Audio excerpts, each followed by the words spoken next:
नमस्कार मो श्रीमती स्नेहमयी आचार्य अध्यक्ष व्यास फाउंडेशन। हाँ आपण मैंने तो समस्त जानी गत 3-4 दिन है जो मानसिक भिन्नक्षम पिला को जो प्रकार शारीरिक और मानसिक जंत्रणा दि जाता एग्नेस्ट आम थाना एफआईआर देथिलु आईन ताबटर जाउची से पिला को मध्य आईसी मैडम खोजचंती अरेस्ट मध्य करैचंती केते जन को आमे भाबिलु जे ए पिलाटी जदी इठी अधिक दिन रहिबो ता जीवन प्रति विपद अच्छी तेणु आम आज चिंता कलु ताकू आम जो आम मानसिक भिन्नक्षम लोक मान थैथान एवं चिकित्सा सेवा जोगाऊ नीलाचल सेवा प्रतिष्ठान कणास मुझे मो सहित नहीं जाऊँगी भावुची से रहिबो चिकित्सा हेबो मेडिसिन खाइबो भलरे रहिबो ता मुंड ऊपर गोटे छात रहिबो छोट छुआटी बेसी भी बयस हेनी से भी टिके तार भी टिके मानसिक भिन्नक्षम जेहेतु से भी टिके पिलाली आम देखुची काहाकू केतेबेले कार चप्पल नहीं जाउची कार सार्ट चिर दउची काली गोटे मक्का दुकान करथिबा मां को टिके सेकू मध्य टर्चर करू आम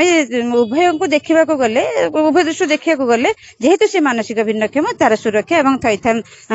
संपर्क में चिंता करी मुझे नहीं जाऊँगी आपण मैंने जानते आज को दीर्घ 7 वर्ष है 1000 ऊर्ध्व मानसिक भिन्नक्षम रोगी आम द्वारा उद्धार होती यहाँ भी नुआ कथा नुहे आज ता सहित आहरी 4-5 जन को नबार आम रखीचु योजना रखी जेहेतु प्रबल ग्रीष्म प्रवाह है आगक बहुत खरा हे एमाने कौटी केते खाइबे खाइबा पाइबे न पाइबे तेणु जेहेतु चिकित्सार व्यवस्था अच्छी आम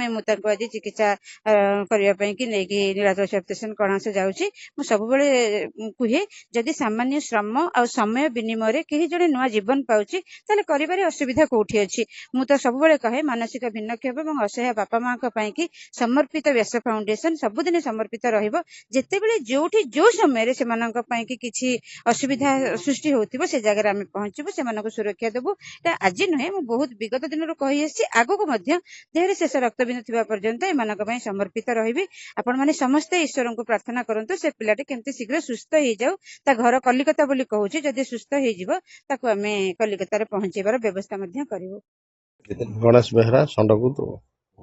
से दिन मानस आपण टीवी न्यूज रे देखितबे ये हितला अपा प्लस सब संगठन उदाहरण भी एफआईआर दिया हितला दुईटा पिला ताकू एमिति भाबरे मारिथिले दुईटा पिला जन को अरेस्ट करा जायतिला आ गोटे पिला फेरार अच्छी ताकू केमिति दंड पाइबो जो 4 जन ता संपृक्त थिले केमिति दंड पाइ तापे एक्शन निया जिवो आज स्नेहमय पा आछंती व्यास फाउंडेशन तरफ ताकू नेकी भलरे केमिति नेकी रखिबे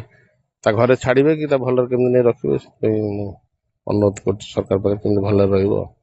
आमे तो से पूरी कणास विषय जानिनो किंतु अपा नौ जन भलरे रखिबो बोले आमे जानिजो अपा को आगुर आमे परिचित अपा बहुत सोशल वर्कर करुँच पगला पगला भल ट्रिटमेंट कर बहुत लोक भी फेरिले अपा नहीं कि सुस्थ कर जानी विषय नहीं घर केमी सुस्थ कर नहीं घर केमी पहुँचे जगन्नाथ प्रार्थना कर हाँ सुस्थ मेडिकल ट्रिटमेंट सुस्थ हो स्नेहमय अपा एवं व्यास फाउंडेशन मीडिया वाला समस्त धन्यवाद जनाऊँ।